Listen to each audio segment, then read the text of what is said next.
আসসালামু আলাইকুম। এখন শুনবেন সংবাদ শিরোনাম।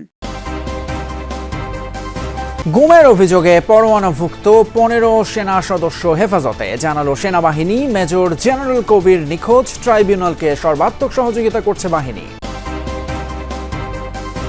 দুদিন পেছালো জুলাই সনদ স্বাক্ষর অনুষ্ঠান। নতুন তারিখ 17 অক্টোবর। উপদেষ্টাদের নয়, সেফ এক্সিট দরকার জাতির, বললেন আসিফ নজরুল। কোন উপদেষ্টার বিরুদ্ধে বিশেষ দলের হয়ে কাজ করার অভিযোগ ফখরুলের। পদ্ধতির চেয়ে সুষ্ঠু নির্বাচন গুরুত্বপূর্ণ, সেমিনারে বললেন রাজনীতিকরা। নির্বাচনে পূর্ণ ক্ষমতা পাবেন প্রিজাইডিং অফিসাররা। চট্টগ্রামে সিইসি সাংবাদিকদের জন্য বিধি নিষেধের বেড়াজাল না রাখার পরামর্শ উপদেষ্টা সাখাওয়াতের। রাজধানীর কাকরাইলে জাতীয় পার্টির নেতাকর্মীদের সাথে পুলিশের ধাওয়া পাল্টা ধাওয়া সংঘর্ষ। অনুমোদন ছিল না সমাবেশের, দাবি রমনা ডিসির। আসসালামু আলাইকুম। এতক্ষণ দেখছিলেন সংবাদ শিরোনাম, এখন দেখবেন বিস্তারিত। মানবতা বিরোধী অপরাধের অভিযোগে গ্রেপ্তারি পরোয়ানাভুক্ত 15 জনকে বাহিনীর হেফাজতে রাখা হয়েছে বলে জানিয়েছে সেনা সদর। বিকেলে সংবাদ সম্মেলনে মেজর জেনারেল মোহাম্মদ হাকিমুজ্জামান, সেনাবাহিনীর অ্যাডজুটেন্ট জেনারেল, এই কথা জানান। এর আগে সাবেক এবং বর্তমান 25 জন সেনা কর্মকর্তার বিরুদ্ধে গ্রেপ্তারি পরোয়ানা জারি করে আন্তর্জাতিক অপরাধ ট্রাইব্যুনাল, যাদের মধ্যে 9 জন অবসরপ্রাপ্ত। বাকি 16 জনের মধ্যে 1 জন নিখোঁজ। সেনা সদর জানিয়েছে, গ্রেপ্তারি পরোয়ানার কপি এখনো হাতে পায়নি সেনাবাহিনী। এছাড়া তিনি বলেন, অভিযুক্ত হলেই বরখাস্ত হবেন এমন বিধানের বিষয়ে ব্যাখ্যা চাইবেন তারা। গুমের 2 মামলা এবং 5 আগস্ট রামপুরায় শিক্ষার্থীদের উপর হামলার ঘটনায় সাবেক প্রধানমন্ত্রী শেখ হাসিনা, সাবেক স্বরাষ্ট্রমন্ত্রী, সাবেক পুলিশ কর্মকর্তা বেনজির সহ 30 আসামির বিরুদ্ধে গেল 8 অক্টোবর গ্রেফতারি পরোয়ানা জারি করেন আন্তর্জাতিক অপরাধ ট্রাইব্যুনাল। এর মধ্যে ডিজিএফআই এর সাবেক 5 প্রধান সহ 25 জন সেনা কর্মকর্তা। জানিয়ে শুরু হয় আলোচনা, কারণ দেশের ইতিহাসে চাকরিরত অবস্থায় এত সেনা কর্মকর্তার বিরুদ্ধে গ্রেফতারি পরোয়ানা এটাই প্রথম। ট্রাইব্যুনালের ইস্যুকৃত ওয়ারেন্ট নিয়ে অবস্থান ব্যাখ্যা করতে শনিবার বিকেলে সেনানিবাসে ব্রিফিংয়ের আয়োজন করে সেনা সদর। জানায়, মানবতা বিরোধী অপরাধের অভিযোগে সাবেক ও বর্তমান 25 জন সেনা কর্মকর্তার বিরুদ্ধে গ্রেফতারি পরোয়ানা জারি করেছে আন্তর্জাতিক অপরাধ ট্রাইব্যুনাল। তবে এখনও ওয়ারেন্টের কপি হাতে পায়নি সেনাবাহিনী। জুলাই জাতীয় সনদ স্বাক্ষর অনুষ্ঠান 15 অক্টোবর বুধবারের পরিবর্তে 17 অক্টোবর শুক্রবার অনুষ্ঠিত হবে। জনসাধারণের অংশগ্রহণের সুবিধার্থে সাপ্তাহিক ছুটির দিন এটি আয়োজনের সিদ্ধান্ত নেওয়া হয়েছে। শনিবার রাষ্ট্রীয় অতিথি ভবন যমুনায় প্রধান উপদেষ্টা ডক্টর মোহাম্মদ ইউনূসের সভাপতিত্বে এক বৈঠকে এই সিদ্ধান্ত নিয়েছে জাতীয় ঐকমত্য কমিশন। বৈঠক শেষে কমিশনের সহসভাপতি অধ্যাপক ডক্টর আলী রিয়াজ জানিয়েছেন, জুলাই জাতীয় সনদ স্বাক্ষর অনুষ্ঠান একটি ঐতিহাসিক ঘটনা। আগ্রহী জনগণের অংশগ্রহণের সুবিধার্থে অনুষ্ঠানটি 17 অক্টোবর শুক্রবার বিকেলে জাতীয় সংসদ ভবনের দক্ষিণ প্লাজায় অনুষ্ঠিত হবে। যদিও এর আগে কমিশনের তরফ থেকে জানানো হয়েছিল যে 15 অক্টোবর বুধবার বিকেলে জুলাই সনদ স্বাক্ষর হবে। বৈঠকে সিদ্ধান্ত নেওয়া হয়, জুলাই জাতীয় সনদ স্বাক্ষর অনুষ্ঠানে দেশের বিভিন্ন রাজনৈতিক দল এবং জোটের প্রতিনিধিরা অংশ নেবেন। এছাড়া বিভিন্ন শ্রেণী ও পেশার প্রতিনিধিদের আমন্ত্রণ জানানো হবে। এতে বৈঠকে আরও উপস্থিত ছিলেন জাতীয় ঐকমত্য কমিশনের সদস্য ডক্টর বদিউল আলম মজুমদার, সংস্কৃতি উপদেষ্টা মুস্তফা সরওয়ার ফারুকী এবং প্রধান উপদেষ্টার বিশেষ সহকারী মনির হায়দার। উপদেষ্টাদের নয়, বরং অনিয়ম, দুর্নীতি এবং মানবাধিকার লঙ্ঘনের হাত থেকে দেশের মানুষের সেফ এক্সিট প্রয়োজন, এমন মন্তব্য করেছেন আইন উপদেষ্টা আসিফ নজরুল। খসড়া জাতীয় মানবাধিকার কমিশন অধ্যাদেশ 2025 বিষয়ক জাতীয় পরামর্শ সভায় একথা বলেন তিনি।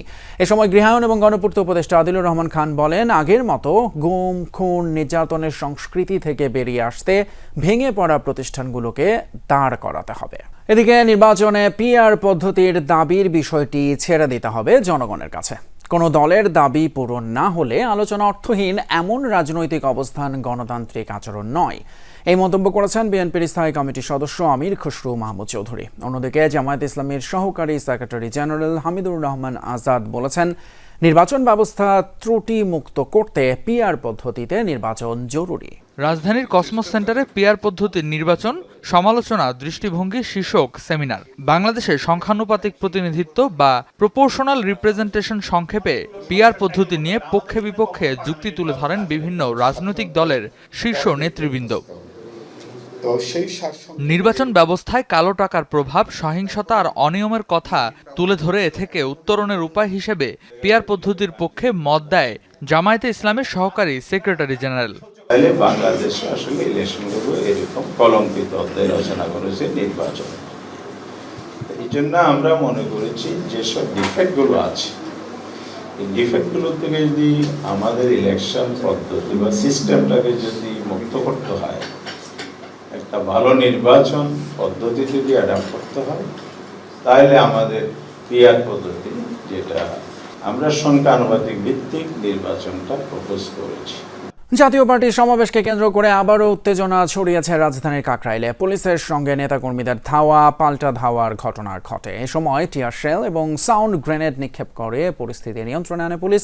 তবে কাউকে গ্রেপ্তার করা হয়নি বলে নিশ্চিত করেছেন রমনা জোনের ডিসি। পুলিশের দাবি, অনুমোদন ছাড়াই সমাবেশ করছিল জাতীয় পার্টি। শনিবার বিকালে রাজধানীর কাকরাইলে কেন্দ্রীয় কার্যালয়ের সামনে কর্মী সমাবেশের আয়োজন করে জাতীয় পার্টি। তবে অনুমোদন না থাকায় বাধা দেয় পুলিশ। এ সময় পুলিশের সাথে জাতীয় পার্টির নেতাকর্মীদের দফায় দফায় ধাওয়া, পাল্টা ধাওয়া ও সংঘর্ষের ঘটনা ঘটে। এ সময় সেখানে বেশ কয়েকটি ককটেল বিস্ফোরণের শব্দ পাওয়া যায়। পরিস্থিতি নিয়ন্ত্রণে জল কামান, টিয়ার শেল ও সাউন্ড গ্রেনেড নিক্ষেপ করে পুলিশ। ছত্রভঙ্গ হয়ে জাতীয় পার্টির নেতাকর্মীরা অবস্থান নেন বিভিন্ন মোড়ে মোড়ে। দলটির নেতাকর্মীরা অভিযোগ করেন, শান্তিপূর্ণ সমাবেশে হামলা চালিয়েছে পুলিশ। এটা তো ছিল শেখ হাসিনার আমলে, পুলিশ বাহিনী যা ইচ্ছা তাই করতো, তো এখন আবার ইউনুসের আমলে এই অবস্থা কেন? এটা কেন হলো? এই শান্তিপ্রিয় প্রোগ্রামটাকে কেন বন্ধ করা হলো?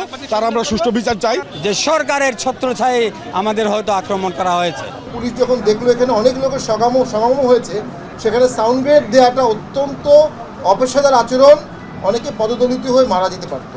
ঠিক সেই জিনিসটিতে আমি মনে করি পুলিশ বিবেচনা প্রসূত কাজ করেনি। এই সরকার ফেয়ার, ইনক্লুসিভ এবং লেভেল প্লেইং ফিল্ড করতে চাচ্ছে না, পারবে না, সক্ষমতা নাই, সদিচ্ছা নাই, এবং তারই একটি নির্লজ্জ বহিঃপ্রকাশ করেছে তারা আজকে আমাদের উপর পুলিশকে নিয়ে দিয়ে। বিকাল 4টার দিকে নেতাকর্মীরা পুলিশি হামলার প্রতিবাদে ঝটিকা মিছিল বের করলে পুলিশ আবারও তাদের ছত্রভঙ্গ করে দেয়। আমাদের অন্য অফিসার আরো 2-3 জন অফিসার ছিল, তারা নিজেরাও গেছে, ওসি নিজে যা কথা বলছে। তো এরপরেও যখন না হয়েছিল তখন আমরা জাস্ট ডিসপার্স করার জন্য আমরা যে সাউন্ড গ্রেড মারি, ওই সাউন্ড গ্রেডটা মারা হয়েছে এইটুকু। আর ওদের পক্ষ থেকে আমরা শুনতেছি যে ককটেল মারছে, এটা আমি শিওর না। অনুমতি ওইরকম পাই নাই বা আমরা দেইও নাই, এরকম কোনো ইনফরমেশন আমার জানা নাই। পুলিশের দাবি, অনুমোদন ছাড়া জনসভা করায় তাদের ছত্রভঙ্গ করা হয়েছে। তবে এই ঘটনায় কাউকে গ্রেপ্তার করা হয়নি। জনভোগান্তি তৈরি করে সড়কে সমাবেশের সুযোগ নেই বলে জানান পুলিশের এই কর্মকর্তা।